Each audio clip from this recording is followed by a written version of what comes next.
As you might expect at this time of year, weather's still pretty rubbish. It's blowing a gale once again, and the temperatures are quite low. We're not past those minus temperatures just yet. I think we've got a couple more days of that to come this week. But what I'm going to do is carry on trying to grow things just to get them started off indoors. So I've got some garlic today. So I'm just going to start off a few of those, and I'll give you an update on those onion seeds that we sowed just over a week or so ago. So as you might remember, we put as onion seeds multi-sown into these cells, and then we covered it with a propagator lid, and that is to retain moisture. And as you can see, it is doing that. So if I take the lid off, we can have a quick look, and you can see that we've got quite a few onions coming through there. Those are all the white regular onions, and on that side we put red onion seeds. There were red Brunswicks, but so far none of these have come through, so there's not much we can do about that. We're going to let these get to a few inches tall, and then we'll just prick them out and move them on into individual places, because we're not going to try and grow these multi-sown this time. So these have been kept indoors since we sowed those seeds, and obviously that's helped with germination. And then I've got some of these pots, and these are 9cm pots, so they don't use a lot of compost. And what I'm going to do with these is start off a bit of garlic. Normally when people plant garlic, they'll order bulbs online, but I don't do that. I just buy shop bought garlic. And I've grown it before and it's always worked. You don't get as bigger bulbs, but you still get some. But I did notice that when I started using the ones that I grew, the garlic flavour just seemed that much stronger, which suits me fine. So I'm doing the same thing again this year. So we've got this shop bought garlic, and all we need to do is separate all the cloves. It's got like a papery coating, as I'm sure you're aware of, but if you break that, you can carefully start to take it apart.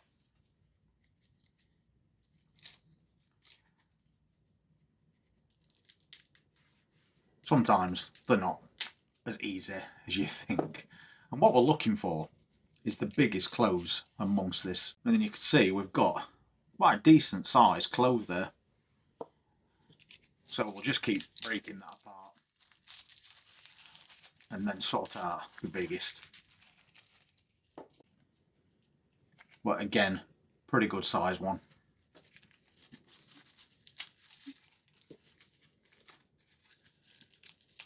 And it's got that amazing smell of garlic as I'm doing this.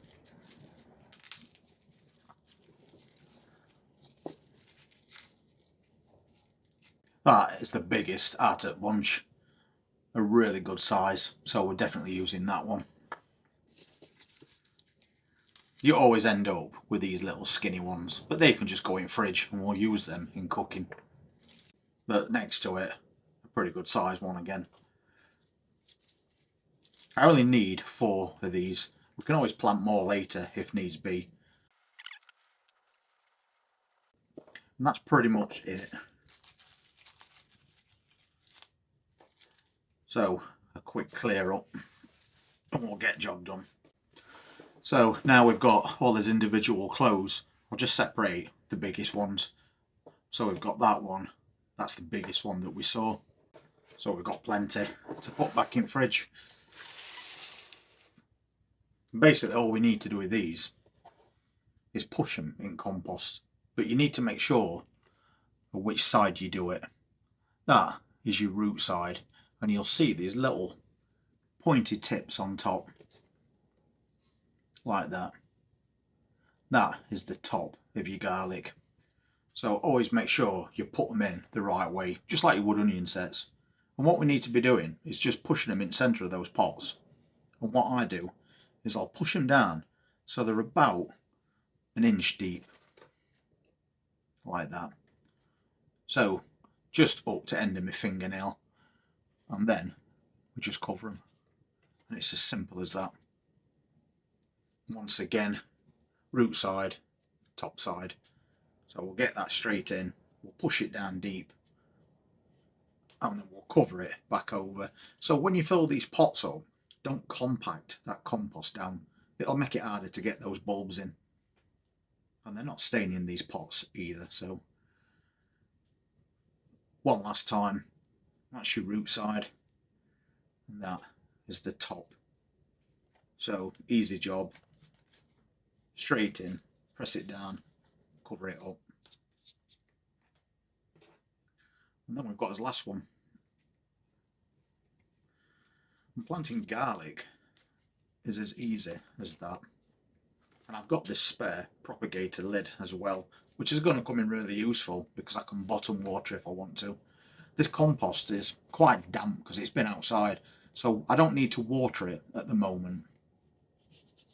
So I'll just leave them be, and I'll keep my eye on it.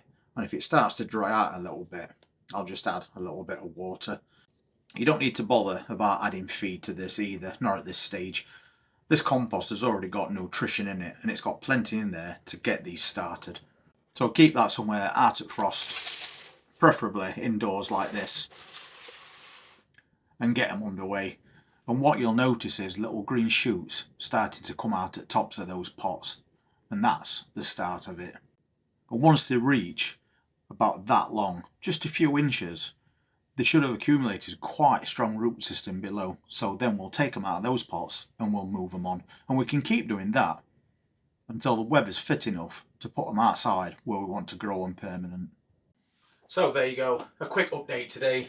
You can see that the onions are starting to come through and the red ones seem to be struggling at the moment, but I'm going to give them a bit longer, and if needs be, I've got plenty of time to get fresh seeds and start off a new batch.